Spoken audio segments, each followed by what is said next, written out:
Hello and welcome back to another amazing edition of Bible Trivia. This is a very difficult Bible quiz, but we're going to have fun. Let's just jump right into it. This one is about major events in the book of Genesis. So the first question, who was the first man created by God?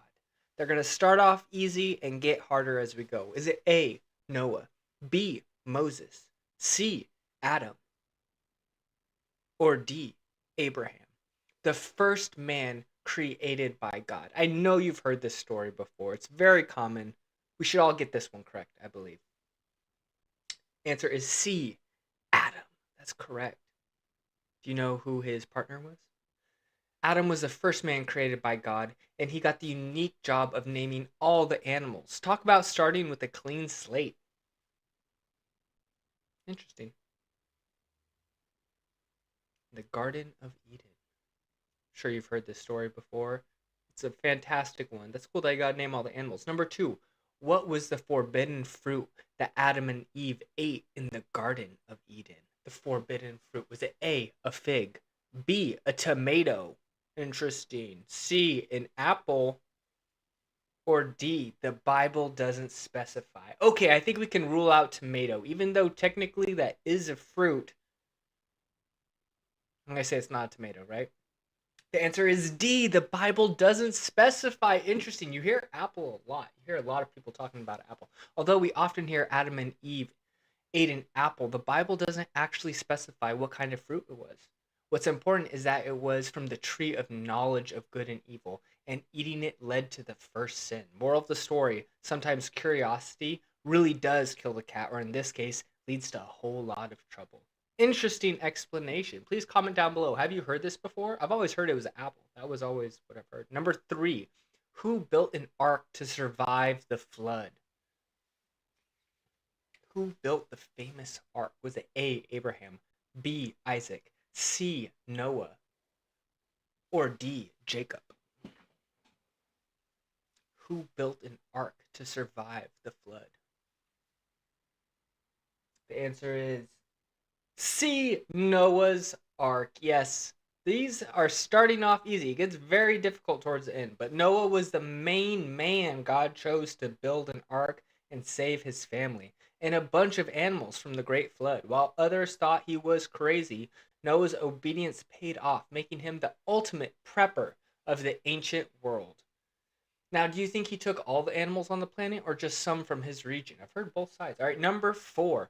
What was the sign of God's covenant with Noah after the flood? Ooh, what was the sign of God's covenant with Noah? Was it A, a dove, B, a rainbow, C, a star, or D, an olive branch? Think about it. I told you that they're getting more difficult. Think they told you about it in church that one time. The answer is B, a rainbow, a beautiful, glorious rainbow. I'm a big fan of rainbows. Phenomenal. After the flood, God set a rainbow in the sky as a sign of his covenant with Noah, promising never to destroy the earth with a flood again. The rainbow is not just a pretty sight, it's a reminder of God's faithfulness and mercy. Nice. I'll think about that next time I see a rainbow. Number five, who was the firstborn son of Abraham? Ooh, the firstborn. Was it A, Isaac, B, Ishmael, C, Jacob, or D, Esau? Esau? Esau.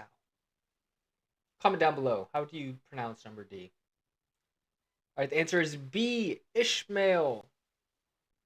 Told you they're getting more difficult. You thought I was joking. Explanation. Ishmael was Abraham's firstborn son, born to Hagar, Sarah's maidservant, though not the child of the promise that would be Isaac. Ishmael's story reminds us of God's plans often include unexpected twists and turns. That's what makes it so beautiful. All right, number six. What city was destroyed by fire and brimstone because of its wickedness? Ooh, I remember this one. A, Nineveh, B, Babylon, C, Sodom, or D, Jericho? The answer is C, Sodom. Interesting. Did you get that one correct? Did you think it was B? All right, explanation. Sodom, along with Gomorrah, was destroyed by fire and brimstone due to its extreme wickedness. Lot and his family were warned to flee, but Lot's wife famously looked back and turned into a pillar of salt. When God says, don't look back, he means it. Pillar of salt. Interesting. Number 7. Who wrestled with God and was renamed Israel? Was it A, Abraham, B, Isaac, C, Esau, or D, Jacob? Who wrestled with God and was renamed Israel? The answer is D, Jacob. He wrestled with God. All right, let's see this explanation. Jacob had a literal wrestling match with God or an angel, and afterward he was given the name Israel, which means he struggles with God. This event not only gave him a limp, but also marked a turning point in his life, showing that God often works through our struggles to shape us. Okay, interesting. Works through our struggles to shape us. I can see that. Number 8. Which of Jacob's sons was sold into slavery by his brothers? Oh, man. Mean brother. A, Reuben. B, Levi. C, Joseph. Or D, Judah. It's more of a Judas move if I'm going to say. Answer C, Joseph. Explanation. Joseph's brothers sold him into slavery out of jealousy, but what they meant for harm, God used for good. Joseph's rise to power in Egypt and his eventual reunion with his family is one of the most dramatic stories in the Bible, proving that no pit is too deep for God's plan. I love that. That's so true. Take something negative, turns it into something positive in your life. It happens all the time. It's happened in my life. Number 9. Who is the wife of Isaac and mother of Esau and Jacob? Is it A, Sarah, B, Rebecca, C, Rachel, or D, Leah? Who was the wife of Isaac? The mother. Okay, you have your answer? Do you have your answer? Answer is B, Rebecca. Rebecca with a K. Explanation. Rebecca was the wife of Isaac and the mother of the twin brothers. She's known for her decisive actions, especially when she helped Jacob secure his father's blessing, even if it meant a little family drama. Ooh.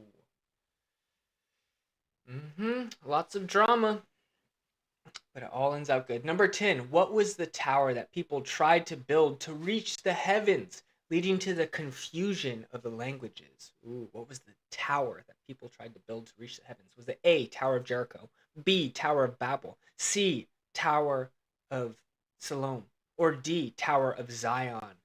Interesting. You hear babies do this. It's B, the Tower of Babel.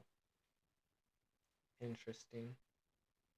Explanation. The Tower of Babel was humanity's attempt to build a structure that reached the heavens, but God had other plans. He confused their languages, causing them to scatter across the earth. It's a reminder that while teamwork makes the dream work, it's important to make sure the dream aligns with God's will.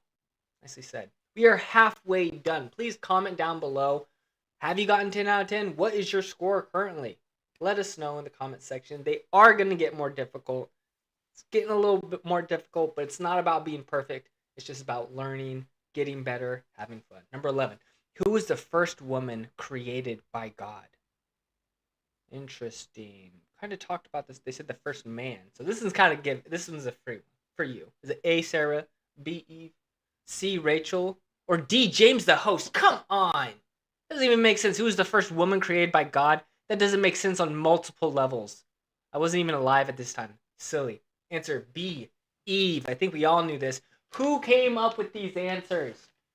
Explanation. Eve was the first woman created by God, fashioned from Adam's rib. Together, Adam and Eve started the human family, but they also got us kicked out of the garden after that whole forbidden fruit incident.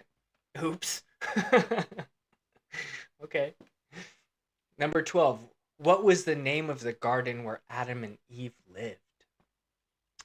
The Garden of Gethsemane. B, the Garden of Eden. C, the Garden of Paradise. Pretty good name. D, the Garden of Hope. Honestly, I like the C and D as names. Garden of Paradise sounds cool. Garden of Hope sounds very optimistic. But we all know it's B, Garden of Eden. These are going to get more difficult. Starting off a little bit easy. Explanation: Adam and Eve lived in the Garden of Eden, a perfect paradise where they had everything they needed. Unfortunately, one bad decision involving a certain tree got them evicted, and the rest is history. Evicted is an interesting word choice, but I mean, I see what they're saying. All right, number 13. Who was the youngest son of Jacob and Rachel? The youngest son. Was it A, Reuben, B, Judah, C, Benjamin, or D, Joseph? Who was the youngest son of Jacob and Rachel?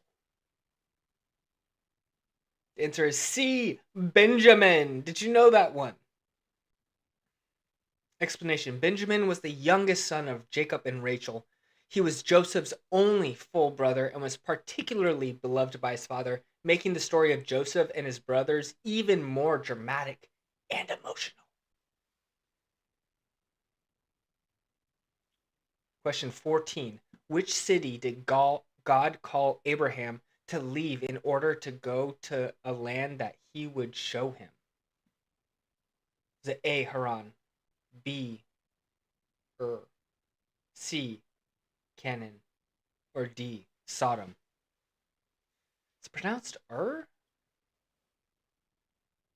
B, Ur. Is that correct? Please comment down below. How do you pronounce that? Is it Ur?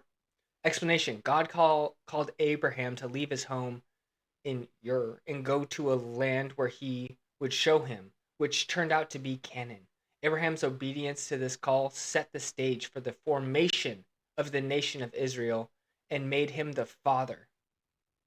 Okay. Number 15. What was the name of the covenant sign that God gave to Abraham and his descendants? What was the name of the covenant sign that God gave to Abraham and his descendants? Is it A, circumcision, B, rainbow, C, Sabbath, D, tithe? What was the name of the covenant sign that God gave to Abraham? It's A, circumcision. Circumcision was the sign of the covenant between God and Abraham's descendants. It was a physical reminder of their special relationship with God and their commitment to live according to his laws, a mark of identity for God's chosen people.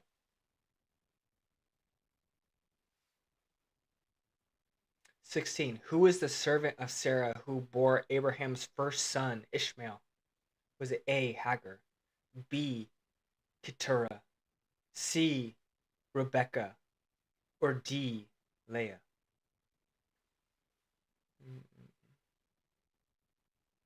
Who is the servant of Sarah who bore Abraham's first son?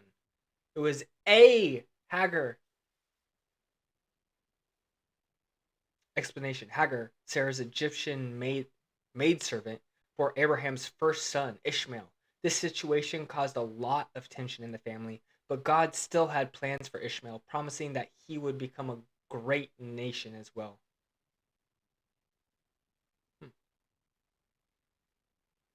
Number 17. Who was Jacob's first wife, whom he was tricked into marrying? Oh, what a trick. A, Leah, B, Rachel, C, Rebecca, or D, Bilhah? Who was Jacob's first wife, whom he was tricked into marrying? Do not get tricked into marrying someone. All right, answer is A, Leah.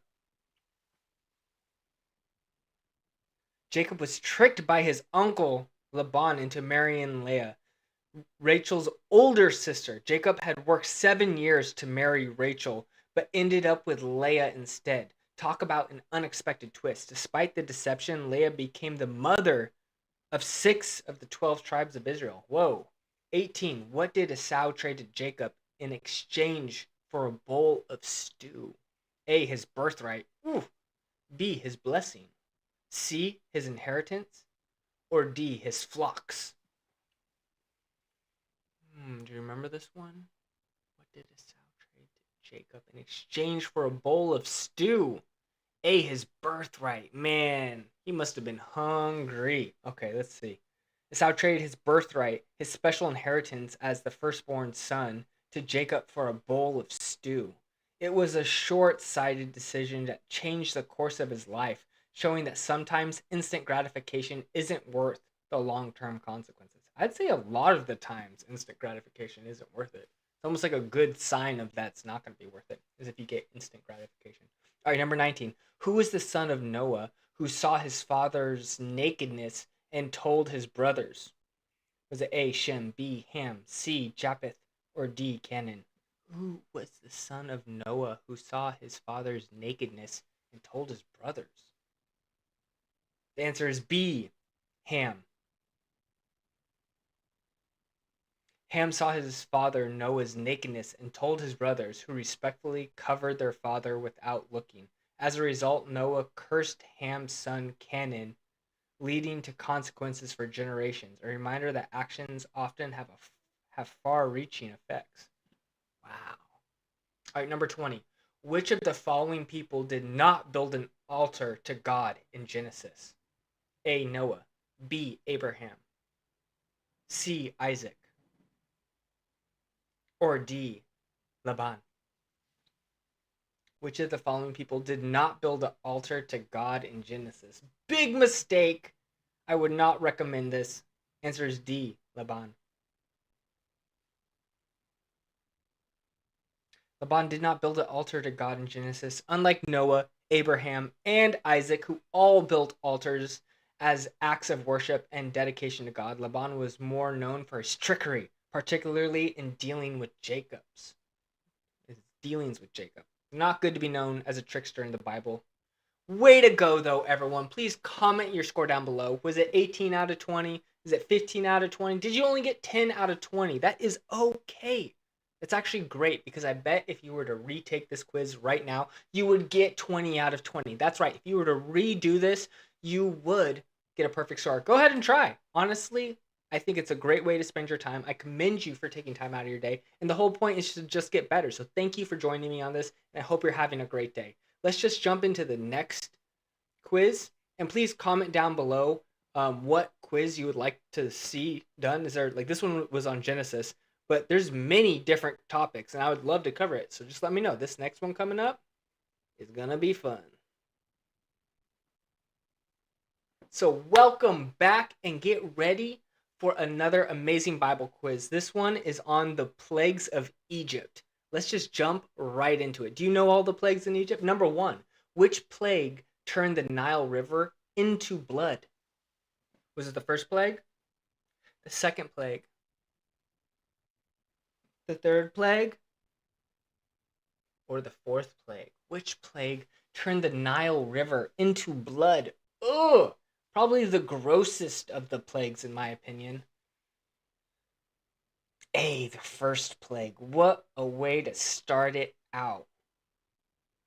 The first plague turned the Nile River into blood, causing the fish to die and the water to become undrinkable. Yeah, imagine waking up to find your main water source looking like a horror movie prop. It was a dramatic start to a series of events that would leave Egypt reeling. Interesting explanation.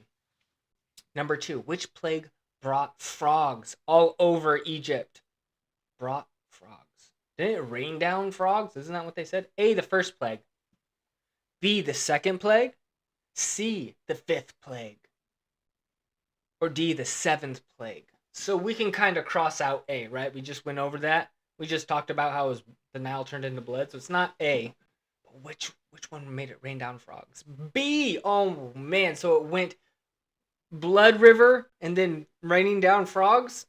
Explanation: the second plague brought frogs hopping into every nook and cranny of Egypt. These little amphibians were everywhere, in houses, beds, kitchens, you name it. If the Egyptians weren't fans of frogs before, they definitely weren't after this. Were they fans of frogs? I enjoy frogs. Actually, this would be probably the least bad plague. And I heard they were raining down. Is that what you heard, or did you hear that they hopped into Egypt? Let me know in the comments. What was the third plague that afflicted Egypt? All right, so number 3, what was the third plague that afflicted Egypt? A, flies. B, boils. C, gnats or lice. D, darkness. All right. Well, if it's gnats or lice. Interesting. I wonder if the frogs could eat the gnats. I wonder if that kind of helped. The third plague brought gnats or lice, depending on the translation, that covered people and animals alike. These tiny, irritating insects were impossible to avoid, making the Egyptians' lives itchy and miserable. That sounds terrible. And it sounds like they're maybe too small for the frogs to eat. Because that would be actually kind of perfect. If it was like the second plague was frogs and the third plague was like flies, that might work out. All right, number 4. Which plague involved swarms of flies? A, the first plague. B, the fourth plague. C, the sixth plague. Or D, the eighth plague. Swarms of flies. Ooh, I wonder if they're the kind of flies that bite you too, like horse flies bite. I wonder if these are like slow flying flies. B, fourth plague. Whoa. So after the gnats and lice, it was flies. The fourth plague brought swarms of flies that invaded Egyptian homes and lands. These weren't your average house flies, oh no. They were swarming, biting, and relentless, making life unbearable for the Egyptians. Oh, that's what I was worried about. They sound like horse flies. Those guys bite, they have pinchers on them. It's terrible. All right, number 5. What was the fifth plague that struck Egypt? What was the fifth plague that struck Egypt? Was it A, hail, B, darkness, C, death of livestock, or D, locusts? Man, death of livestock would be terrible. Honestly, all these would be bad, but I'd feel like it was your family or something, right? If all your livestock died. All right, number C, death of livestock. Oh no, it was that. That'd be terrible. The fifth plague caused the death of the Egyptians' livestock, including horses, donkeys, camels, cattle, sheep, and goats. This was a devastating blow to Egypt's economy and food supply, as these animals were essential for transportation, agriculture, and food and friendship. Your horse? Come on. Camels are cool. Number 6. Which plague afflicted the Egyptians with painful boils? Ooh, sounds bad. A, the second plague. B, the sixth plague. C, the seventh plague. Or D, the ninth plague. Painful boils. Oh man. B, the sixth plague. Oh, honestly, these sound terrible. I get why they call them plagues. That was The sixth plague brought painful boils that broke out on the skin of the Egyptians and their animals. This was no ordinary rash. It was so severe that even the magicians who tried to replicate Moses' miracles couldn't stand before Pharaoh because they were covered in boils. Oof. They couldn't even stand in front of him. Number 7. Which plague brought a destructive hailstorm to Egypt? Man. A, the third plague. B, the fifth plague. C, the seventh plague. Or D, the ninth plague. Which plague brought a destructive hailstorm to Egypt? Answer is C, the seventh plague. The seventh plague unleashed a terrifying hailstorm that destroyed crops, trees, and anything left outside. This wasn't just a drizzle of ice, it was a storm so intense that it left Egypt's landscape shattered and ruined. Oh man, do you think they got hail there often? I imagine it being hot, so this was probably very unexpected if it's like that. Number 8, which plague involved locusts that devoured all the crops? A, the eighth plague. B, the sixth plague. C, the fourth plague. Or D, the second plague. Which plague involved locusts that devoured all of the crops? A, the eighth plague. Ooh, I actually kind of like grasshoppers. I wonder if these are like bigger than that. The Egyptian plague brought locusts that swarmed over Egypt, devouring every green thing in their path. If the Egyptians thought they had any crops left after the hailstorm, the locusts quickly took care of that, leaving the land barren and the people hungry. Man, and when you see a swarm of them coming, I bet that's terrifying. What is the ninth plague that struck Egypt? Was it A, frogs? B, darkness?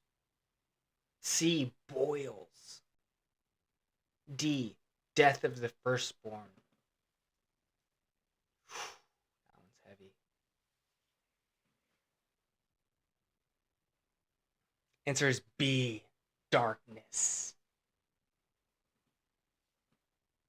Explanation: the ninth plague brought darkness so thick it could be felt. For 3 days, Egypt was plunged into complete darkness, but the Israelites had light where they lived. It was a supernatural blackout that added to the growing fear and desperation in Egypt. Yeah, can imagine.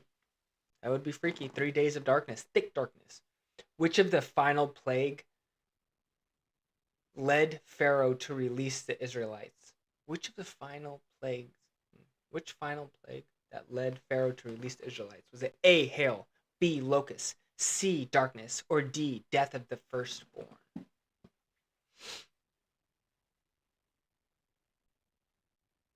D, death of the firstborn. That sounds like the worst one. In my opinion, that sounds like the worst of the plagues. The 10th and final plague, the death of the firstborn, was the most devastating. Yep. Every Egyptian household, from the palace to the poorest home, experienced the loss of their firstborn son. This tragic event finally broke Pharaoh's resistance, leading him to release the Israelites, but not before a dramatic pursuit. We are halfway done. How are you doing? Are you 10 for 10? And even if you're not, don't worry. It's not about being perfect, because if you were to retake those 10 questions, I bet you'd get a perfect score. I bet you learned a little something, had a little fun along the way, so thank you. And let's continue this amazing quiz. Number 11. Which plague caused the Nile River to stink because of dead fish? Ooh. Was it A, the first plague, B, the second plague, C, the third plague, or D, the fourth plague? Which plague caused the Nile River to stink because of dead fish? It was A, the first plague. So they can't live in blood. Interesting. When the Nile River was turned into blood during the first plague, it wasn't just about the water changing color. The river began to stink because of all the dead fish, making the situation even more unbearable. Imagine your main water source turning into a fishy smelling mess. Ugh. Which plague caused frogs to invade every part of Egyptian homes? Do you remember this? You should know this one from the first 10. All right. A, first plague. B, second plague. C, third plague. Or D, the eighth plague.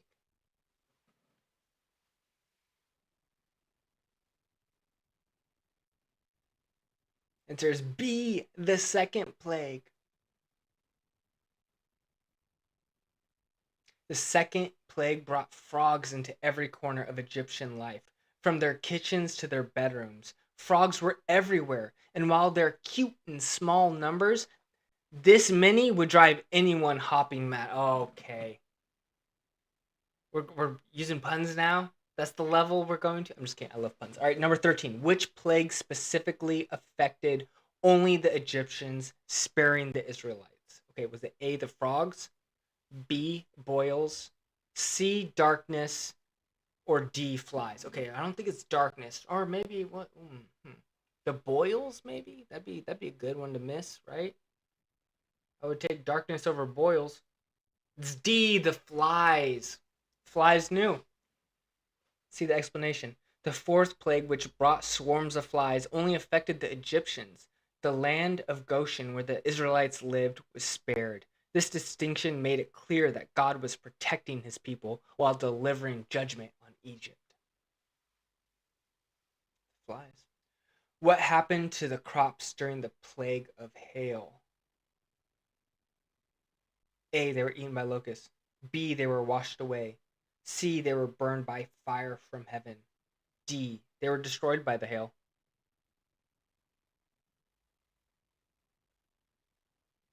All right, I think we can all safely assume that what happened during the crops was D, they were destroyed by hail. Makes sense. The seventh plague brought a hailstorm so severe that it flattened the crops and shattered trees. It wasn't just hail, it was a combination of fire and ice that devastated Egypt's agriculture, leaving little behind for the people to eat. Wow, fire and ice. That's not a normal hailstorm. All right, number 15. Which plague involved the Egyptian magicians acknowledging God's power? Okay, so which plague involved the Egyptian magicians acknowledging God's power? Was it A, the first plague, B, the second plague, C, the third plague, or D, the fifth plague? Egyptian magicians. It's a fun combination of words. It's C, the third plague. By the time the third plague, gnats or lice, struck, the Egyptian magicians threw in the towel and admitted, "This is the finger of God." They couldn't replicate the miracle, recognizing that they were dealing with a power far greater than their own. Egyptian magician show would be something I would watch. What was the first plague that Pharaoh's magicians could not replicate? What was the first plague that Pharaoh's magicians could not replicate? Was it A, the first plague, the blood? B, the frogs? Was it C, the gnats? Or D, the flies? All right. The blood would be difficult. The very first plague would be very difficult to replicate. It was C, the gnats.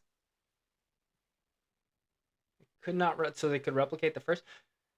The third plague of gnats was the first that the Pharaoh's magicians couldn't replicate. Their failure to produce gnats showed that their magic was no match for the power of God, and even they begin to acknowledge it. So they could do the first two, huh?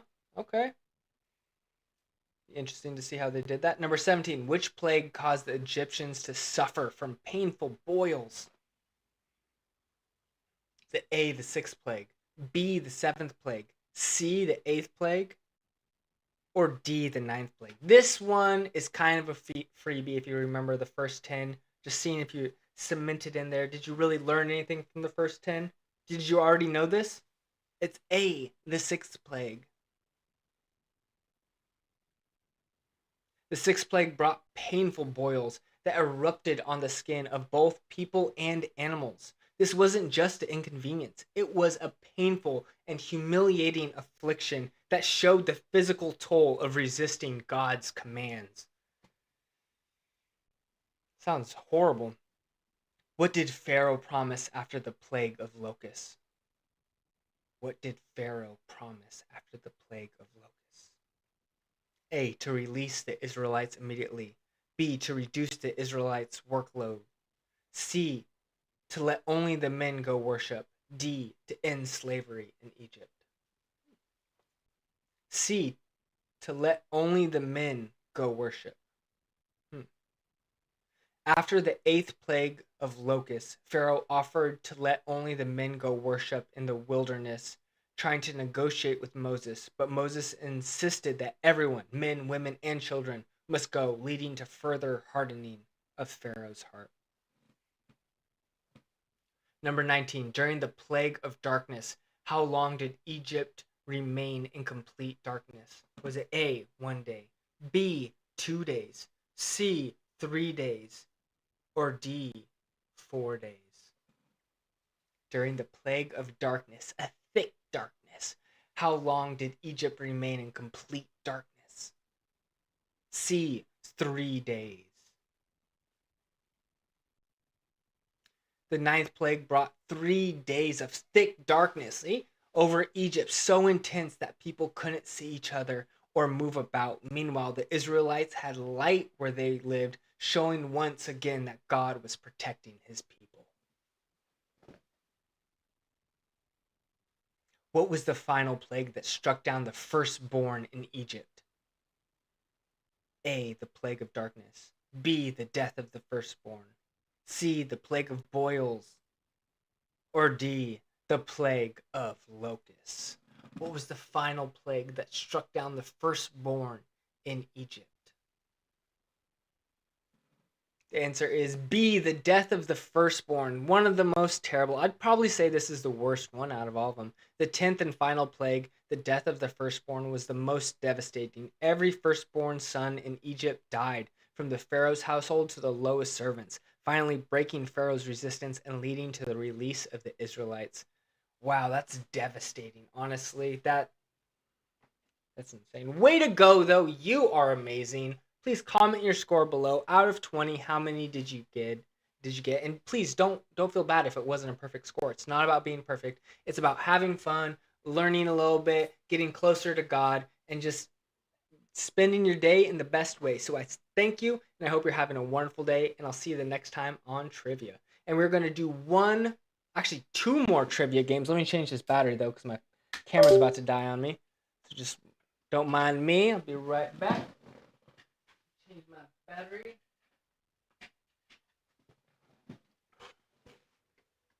That changed.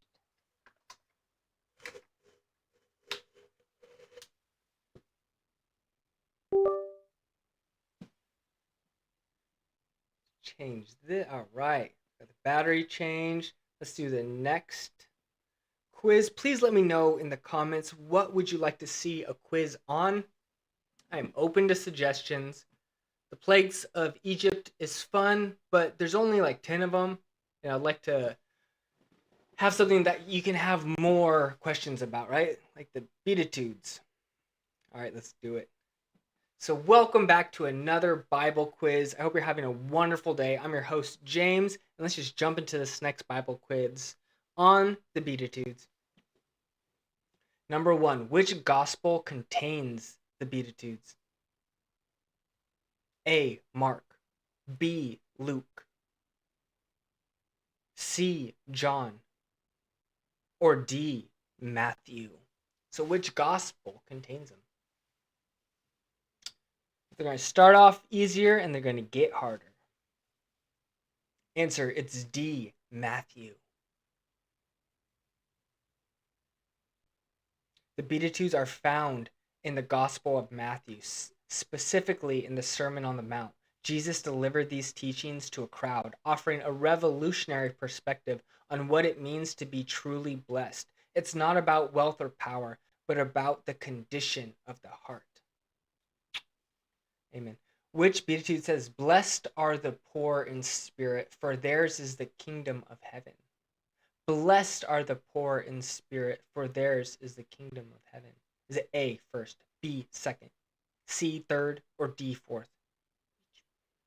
Blessed are the poor in spirit, for theirs is the kingdom of heaven.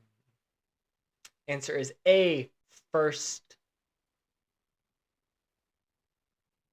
The first Beatitude, "Blessed are the poor in spirit, for theirs is the kingdom of heaven," reminds us that humility and recognizing our need for God are the first steps to true happiness. So true. It's not about being materially poor, but about understanding our spiritual dependence on God. You can see that.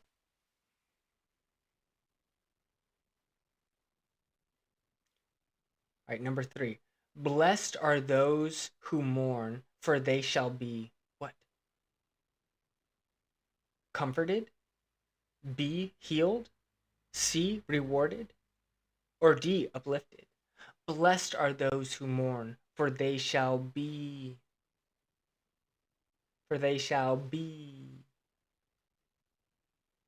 A, comforted.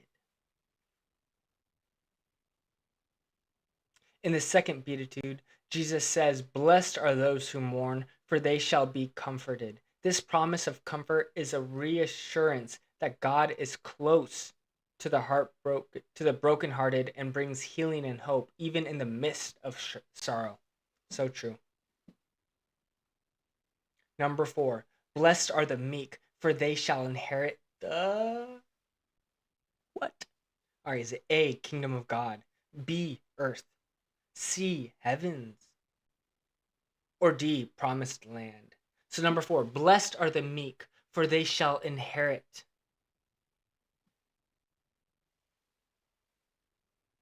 Answer is B, for they shall inherit the earth. I think meek has a different definition than what we currently think it does. All right, the third Beatitude, "Blessed are the meek, for they shall inherit the earth," turns the world's power dynamics upside down. Jesus teaches us it's not the aggressive or the powerful who will rule, but the gentle and humble, those who trust in God's strength rather than their own. Number 5, what will those who hunger and thirst for righteousness be? A, satisfied. B, honored. C, blessed. Or D, rewarded. Number 5, what will those whose hunger and thirst for righteousness be? What will those who hunger and thirst for righteousness? A, satisfied. And that's such a good feeling, honestly, to just be constantly chasing after something and you can't. It's terrible. Explanation, the fourth Beatitude promises Blessed are those who hunger for thirst and for righteousness, for they shall be satisfied. This beatitude speaks to a deep longing for justice and goodness, and the reassurance that God will fill those who earnestly seek for what's right. All right. Number 6, according to the beatitudes, who will obtain mercy? Is it A, the humble, B, the meek, C, the merciful, or D, the pure in heart? Who will obtain mercy? Answer is C, the merciful. Makes sense. Get what you give. The fifth beatitude, blessed are the merciful, for they shall obtain mercy, highlights the importance of showing compassion and forgiveness to others. When we are merciful, we reflect God's character, and in turn, we experience His mercy in our own lives. It's good to remember. It's very good to show mercy. Number 7, who are called the children of God according to the beatitudes? All right. Who are called the children of God?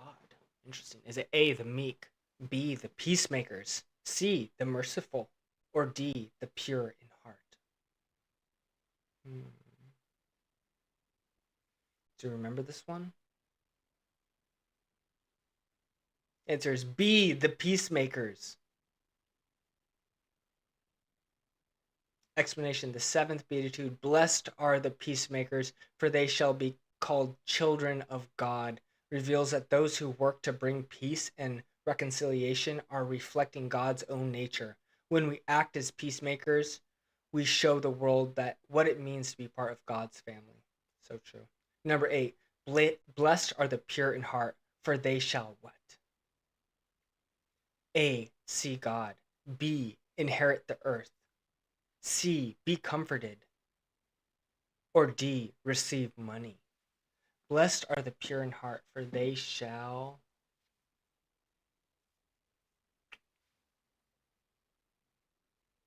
A, see God. Nice. The sixth beatitude, blessed are the pure in heart, for they shall see God, points to the importance of inner purity and integrity. When our hearts are clean and undivided in devotion to God, we are able to perceive His presence more clearly. That is such a true statement, honestly. I was just thinking about that today. It's kind of strange. Anyway, according to the Beatitudes, those who are persecuted for righteousness' sake will receive what? A, comfort. B, earthly rewards. C, the kingdom of heaven. Or D, eternal life. If you or someone you love has been persecuted for righteousness' sake, the answer is C, the kingdom of heaven, better than any earthly reward or compensation. The eighth beatitude, blessed are those who are persecuted for righteousness' sake, for theirs is the kingdom of heaven, encourages those who face hardship for doing what is right. It's a reminder that standing up for God's ways may bring persecution, but it also brings the ultimate reward, the kingdom of heaven. Cool. Number 10, what do the Beatitudes say about those who are poor in spirit? A, they will be comforted. B, they will inherit the earth. C, theirs is the kingdom of heaven. D, they will be filled. What do they mean by poor in spirit? Please comment that down below, because that sounds not good. Answer C, theirs is the kingdom of heaven. Maybe the explanation will say. The first beatitude, blessed are the poor in spirit, for theirs is the kingdom of heaven, tells us that those who recognize their need for God and their own spiritual poverty are truly blessed. Okay, it's a paradoxical truth that in acknowledging our emptiness, we open ourselves to the fullness of God's kingdom. Okay, I get it now. And we are halfway done. How are you doing? Are you 10 for 10? Are you 8 for 10? Are you 5 for 10? That's okay, because I bet if you were to retake those 10, you would get a perfect score. And that's what it's about. It's not about being perfect. It's about just getting better every day, a little bit. Number 11, which beatitude promises that the pure in heart will see God? Was it A, the first one, B, the third one, C, the fifth one, or D, the sixth one? Which beatitude promises that the pure in heart will see God? The answer is D, the sixth one. Do you get confused on the numbers? Sometimes I know them, I'm just not sure which one's which. All right, explanation. The sixth beatitude, blessed are the pure in heart, for they shall see God, emphasizes that those with a sincere, undivided devotion to God will experience his presence. It's like having a spiritual glasses that will help you see the divine in everyday life. Number 12, what do the beatitudes say about those who mourn? They A, they will inherit the earth. B, they will be comforted. C, they will be filled. Or D, they will receive mercy. What do the Beatitudes say about those who mourn? The answer is B, they will be comforted. The second Beatitude, blessed are those who mourn, for they shall be comforted, assures us that God is close to the brokenhearted. When we face grief and loss, God's comfort is there to bring healing and hope, making our sorrows even more bearable. Nice. Did you know that one? Kind of remember it from the first round, the first 10. According to the Beatitudes, who will inherit the earth? Is it A, the merciful, B, the meek, C, the pure in heart, or D, the peacemakers? Who will inherit the earth? The answer is ding, ding, ding, B, the meek. The third Beatitude, blessed are the meek, for they shall inherit the earth, flips conventional wisdom on its head. It's not the aggressive or the powerful who will inherit the earth, but the gentle and humble, those who rely on God's strength instead of their own. Number 14. Which Beatitude says, blessed are the peacemakers, for they shall be called children of God? Cool name. Is it A, the fifth, B, the sixth, C, the seventh, or D, the eighth?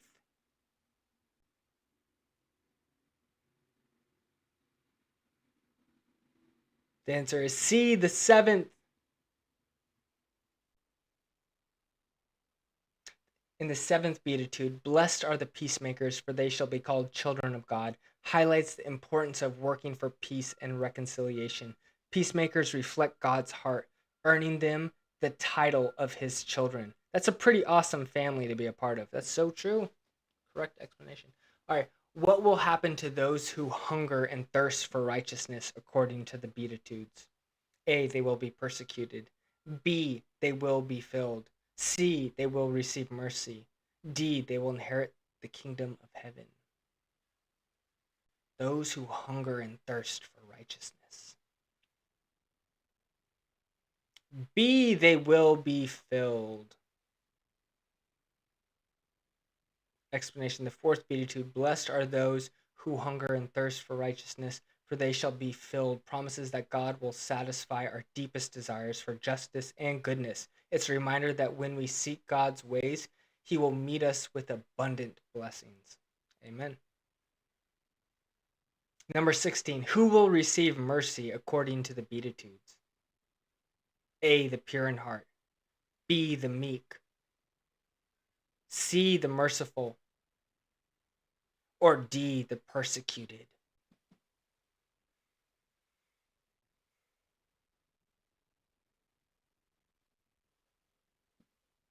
The answer is C, the merciful.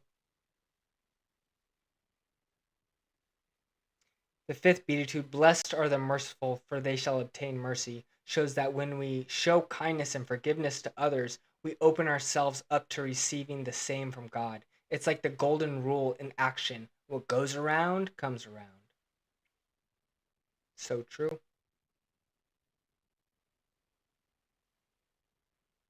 Number 17, what does Jesus say about those who are persecuted for righteousness' sake in the Beatitudes? A, they will be comforted. B, they will inherit the earth. C, theirs is the kingdom of heaven. Or D, they will see God. Answer is C, theirs is the kingdom of heaven. The eighth Beatitude, blessed are those who are persecuted for righteousness' sake, for theirs is the kingdom of heaven. Encourages those who suffer for doing what is right. It's a tough call, but the reward is nothing less than the kingdom of heaven. A pretty amazing payoff. Which beatitude focuses on the blessings of peacemakers? A, the first. B, the second. C, the sixth. Or D, the seventh?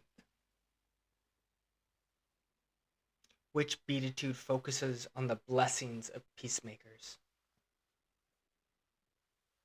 Answer is D, the seventh.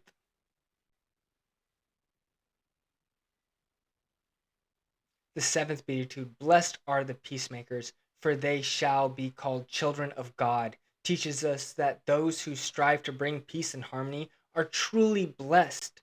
Peacemakers don't just avoid conflict, they actively work to bring about reconciliation. Number 19, which beatitude emphasizes the importance of humility by referring to those who are poor in spirit?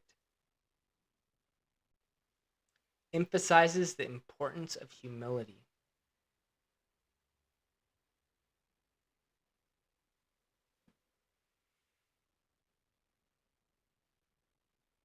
The answer is A, the first beatitude. The first beatitude, blessed are the poor in spirit, for theirs is the kingdom of heaven, highlights that recognizing our own spiritual neediness opens the door to God's kingdom. Humility isn't about thinking less of ourselves, but about understanding our deep need for God's grace. Number 20, what reward is promised to those who are pure in heart in the Beatitudes? What reward is promised to those who are pure in heart? A, they will receive mercy. B, they will inherit the earth. C, they will be filled. D, they will see God.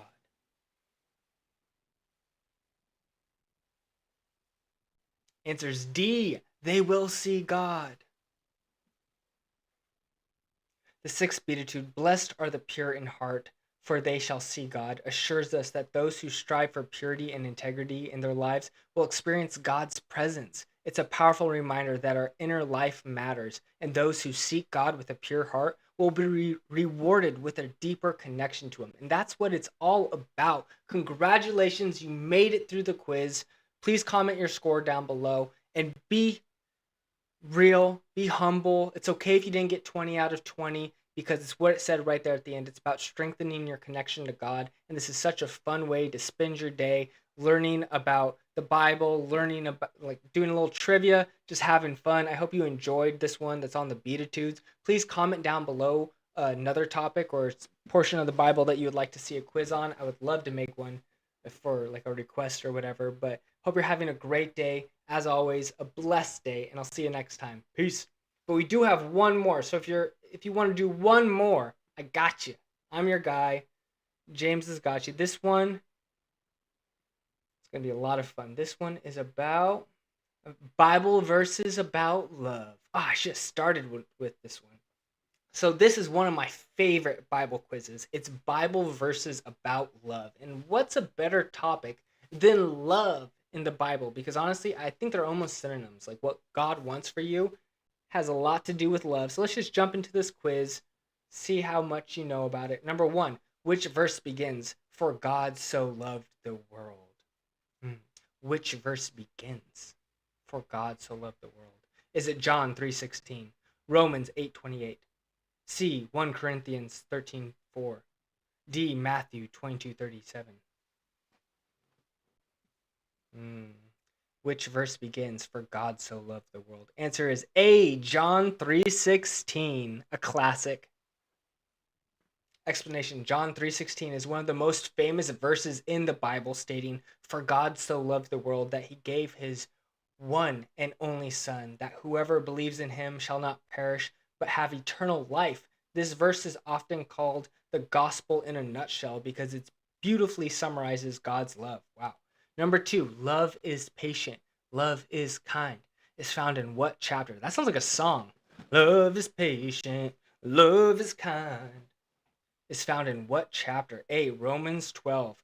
B, 1 Corinthians 13. C, Ephesians 5. D, Galatians 5.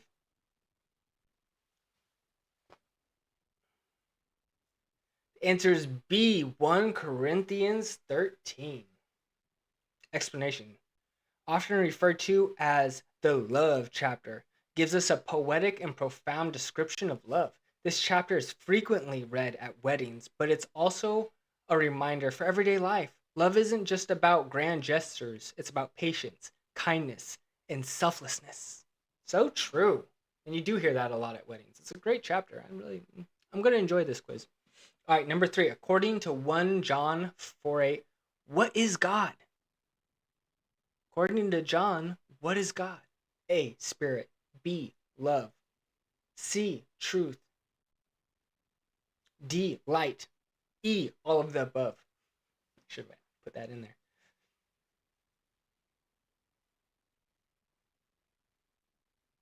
The answer is B, love. To go with the theme of the quiz. Explanation. 1 John 4:8 famously declares God is love. This simple yet profound statement means that love isn't just something God does, it's who he is. Everything about God's nature and actions flows from his love. How cool is that? Okay, so this is a great explanation. I love that. Number 4, greater love has no one than this, to lay down one's life for one's friends. Is found in what book? Greater love has no one than this, to lay down one's life for one's friends. Is that A, Luke, B, John, C, Matthew, or D, Mark? Answer is B, John. Explanation. John 15:13 reminds us of the ultimate act of love, laying down one's life for others. Jesus spoke these words to his disciples, foreshadowing his own sacrifice on the cross. It's the highest expression of love, showing that true love involves self-sacrifice. And you can do this in many ways for the people you love. It doesn't have to be full on, you know, like that. It doesn't have to be so extreme, but just little acts can go a long way. Number 5, which book says hatred stirs up conflict, but love cures all. But love covers all wrongs. Hatred stirs up conflict, but love covers all wrongs. The answer is B, Proverbs. Amazing proverb. Proverb 10:12 teaches that love has the power to heal and restore relationships, while hatred creates division. Love works like a soothing balm, covering and forgiving wrongs. It's a reminder that love is a powerful force for peace. That was like a song. Love is like a soothing balm, covers up all wrongs. Number 6, which book does Jesus say, a new command I give you, love one another as I have loved you, so you must love one another? So in which book does Jesus say that? Is it A, Matthew, B, Mark, C, Luke, or D, John? Love one another.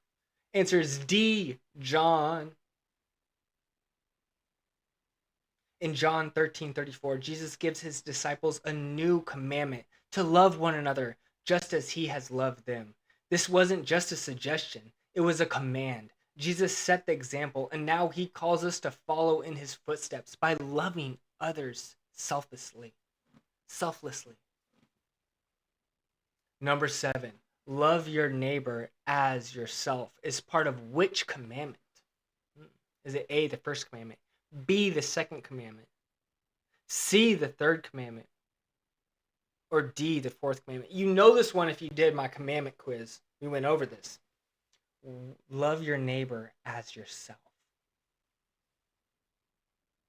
The answer is B, the second commandment. Such a powerful, powerful commandment.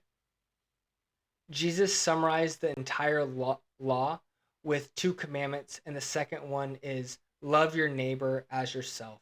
It's a simple yet profound principle. Treat others with the same care and respect that you'd want for yourself. Imagine how the world would change if everyone followed this rule. So true. Kind of like the golden rule. It's a beautiful sentiment. Number 8, according to 1 Corinthians 16:14, what should be done in love? A, everything. B, charity. C, prayer. D, worship. Interesting. Because worship and prayer and charity should be done in love, but is it everything? Should everything be done in love? Yes, it's everything should be done in love. Beautiful. These are great. Explanation 1 Corinthians 16:14 says, do everything in love. This verse encourages us to make love the driving force behind all of our actions. Whether we're working, helping others, or even disagreeing, love should always be motivation.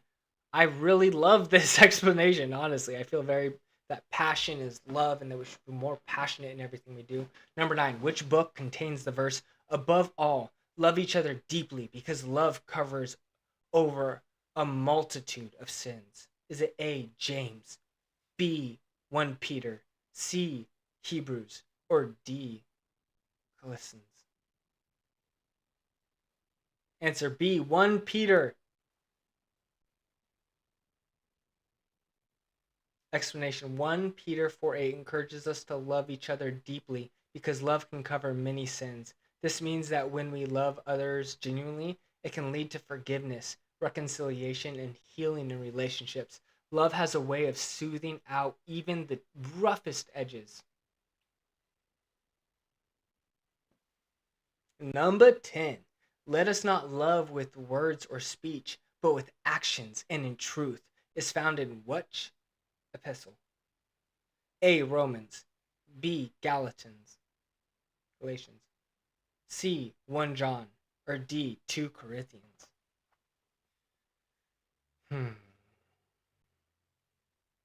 The answer is C, 1 John. Did you know that one? Explanation 1 John 3:18 reminds us that love isn't just something we say, it's something we do. True love is shown through actions, not just words. It's a challenge to live out our love in practical, tangible ways, making a real difference in the lives of others. We are halfway done. Congratulations. Have you gotten 10 out of 10? That's okay. If you got 8 out of 10, even 5 out of 10, even 1 out of 10, I bet you could redo this and get a perfect 10 out of 10. And that's what it's all about. It's not about being perfect. It's about getting a little better, spreading a little love, building that connection with God. Let's continue. Number 11. Which verse says, love your enemies and pray for those who persecute you? Is it A, Luke 6:27, B, Matthew 5:44, C, Mark 12:31, or D, John 15:12? Love your enemies and pray for those who persecute you. I like that.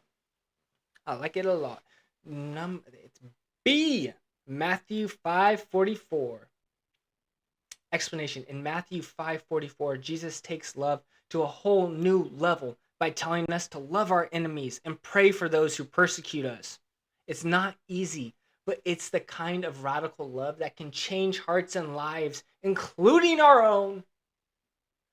Number 12. Which book tells us that perfect love drives out fear? Is it A, James, B, 1 John, C, Romans, or D, 2 Timothy? Perfect love drives out fear. Should be a movie slogan. Answer B, 1 John. 1 John 4:18 says, there is no fear in love, but perfect love drives out fear. This verse reminds us that when we are secure in God's perfect love, fear loses its grip on us. It's a comforting promise that love truly conquers all, even fear. Number 13, whoever does not love does not know God, because God is love, is found in which book? Wow. Whoever does not love does not know God, because God is love. Amazing. A, 1 Corinthians. B, 1 John. C, Galatians. D, Ephesians. Which says that it's amazing.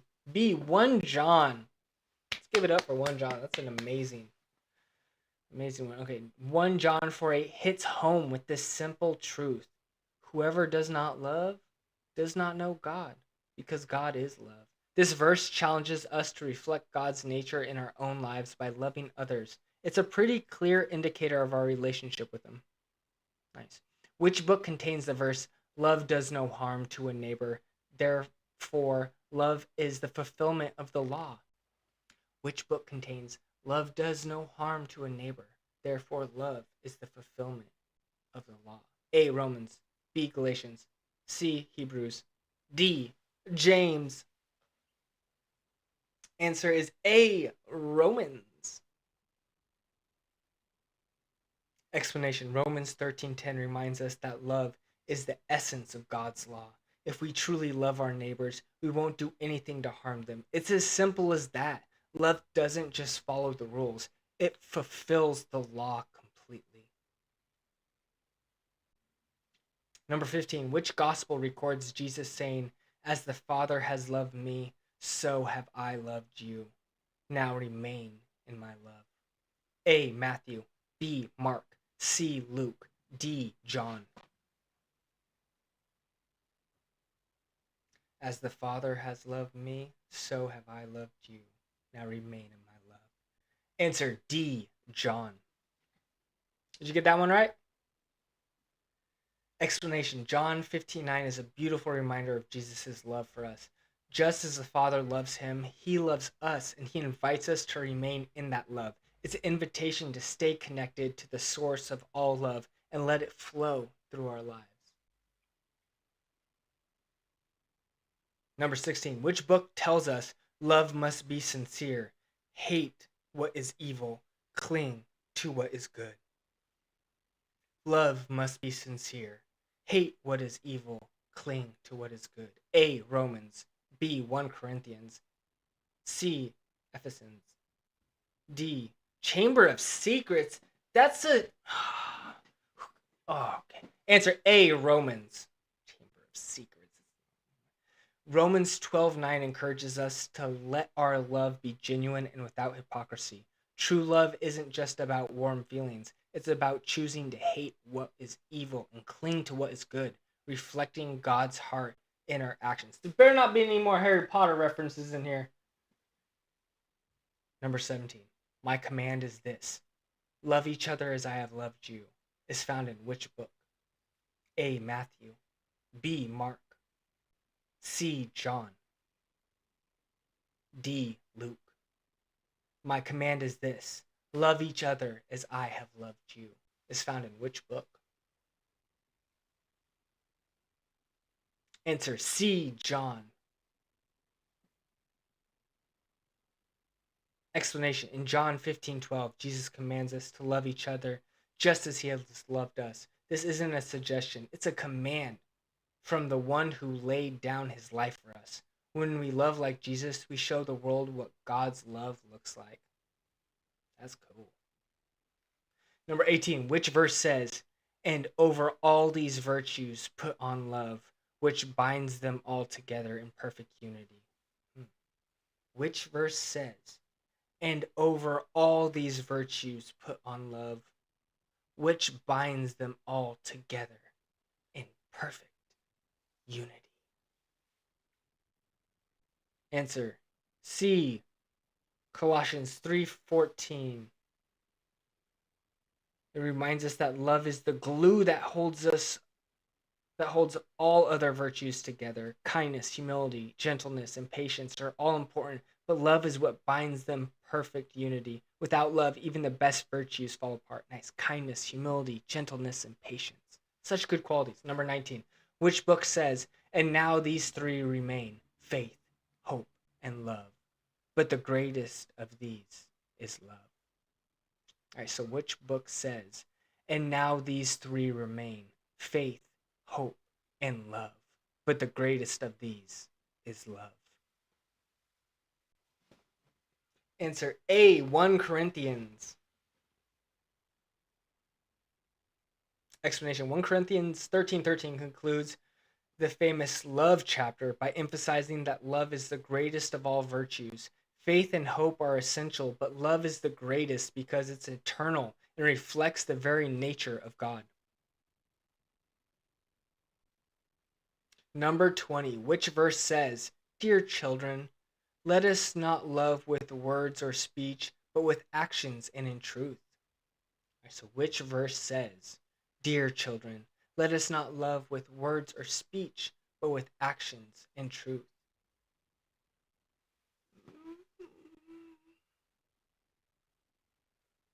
The answer is C, 1 John 3:18. 1 John 3:18 challenges us to move beyond just talking about love. We're called to put it into action. It's easy to say we love someone, but true love is demonstrated through our deeds and truthfulness. After all, love is a verb. I love that. Maybe it's just I said love 100 times right now, but way to go. Thank you for completing it. Comment your score down below. Did you get 20 out of 20? Unlikely. 18 out of 20 is still an A. 15 out of 20, you're doing great. And I bet if you were to retake this quiz, you would get a 20 out of 20. You would ace it. They would start calling you ace because you would get a perfect score. As always, I hope you're having a wonderful day, a blessed day. This has been my favorite quiz so far. The Bible verses about love is so powerful, so beautiful. Hilarious little Harry Potter reference in there. And I just hope you guys are having a wonderful day, a blessed day.